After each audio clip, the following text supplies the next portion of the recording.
Boxing update tayo mga tol. Floyd Mayweather binabash na naman dahil nagpakita ng napakaraming pera habang nakasakay sa kanyang mamahaling sports car. Sinabi ni Floyd ito raw ang ordinaryong araw niya, nagre-relax sa loob ng sports car habang nanonood ng boxing.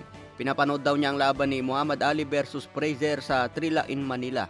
Dadalhin daw niya ang pera kay NBA Youngboy na isang American rapper.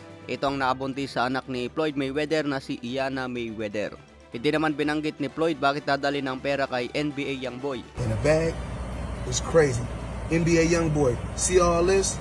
It's on its way to you. Let's go. Kaya maraming fans ang nagsasabi dapat itulong na lang daw ni Mayweather ang pera kaysa ibigay sa isang mayaman. Pero maraming charity itong si Mayweather mga tol. Nagdodonate din yan ng milyones sa mga charity foundation. Sobrang yaman lang ni Mayweather kaya umaapaw ang pera sa bulsa. Hindi rin obligado na tumulong si Floyd. Hindi naman kasi yan politiko para magpakitang gilas sa pagtulong. Sa iba pang balita, kumakalat ang chismis na mapapalaban daw si Gervonta Tank Davis sa UK. Kaya questionable sa mga journalist ng boxing. Bakit daw pupunta si Tank Davis sa UK at hindi sa Saudi Arabia? Wala daw kilalang kalaban na taga UK maliban kay Conor Benn na lumalaban sa 147. Kung babayaran daw ng malaki si Tank Davis para dumayo sa UK, posibleng papayag si Davis.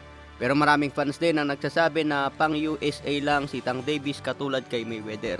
Hindi daw ito lalabas ng Amerika para lumaban sa UK or Saudi Arabia. Hanggang ngayon mga tol, wala pang official na payag ang PBC Promotion kung sino ang kalaban ni Davis at kung saan ito lalaban. Kaya abangan na lang po natin.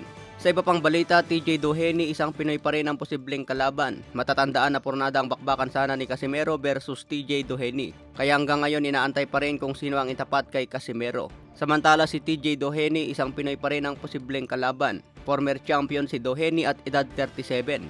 Wala na sa prime si Doheny at malapit na rin magretiro. Ayon kay Silver Boys, possible opponent ni TJ Doheny itong si Carl Ames Martin. Mabilis daw itong may kasa dahil parehas may connection si Sean Gibbons. Ma-preempt eh. But possible, Carla, Miss Martin. Iyak na naman ng mga kangkong. See? Bakit po madali yung ikasa? Parehas po bata ni Sir Sean yun.